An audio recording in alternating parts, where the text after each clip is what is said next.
Anggota Komisi 2 DPR RI Indra Jaya mengutuk keras aksi organisasi Papua Merdeka atau kelompok kriminal bersenjata yang merekam adegan penyiksaan hingga korban meninggal dunia. Menurut Indra Jaya, pelaku kejahatan itu sangat terkutuk. Indra Jaya mendesak aparat penegak hukum untuk mengusut tuntas dan menindak tegas pelaku kejahatan. Indra Jaya mengatakan penyiksaan adalah tindakan yang melanggar hak asasi manusia. Menurut Indra Jaya, rekaman video penyiksaan, penganiayaan, kekerasan, dan pembunuhan yang dipertontonkan dapat dijadikan bukti dalam proses hukum. Merujuk pada KUHP pasal 338 KUHP, menyebut barang siapa dengan sengaja merampas nyawa orang lain diancam karena pembunuhan dengan pidana penjara paling lama 15 tahun. Selanjutnya pasal 351 KUHP menjelaskan penganiayaan dihukum dengan hukuman penjara selama-lamanya 2 tahun 8 bulan atau denda sebanyak-banyaknya Rp4.500.000. Jika perbuatan itu menjadikan luka berat,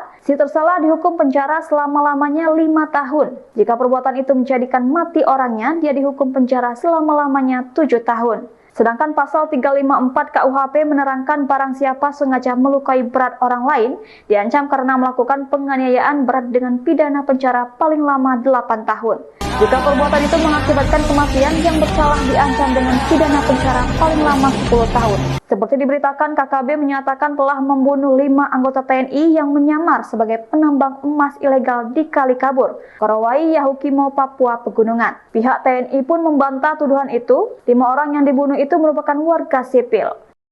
Download Tribun X sekarang, menghadirkan lokal menjadi Indonesia.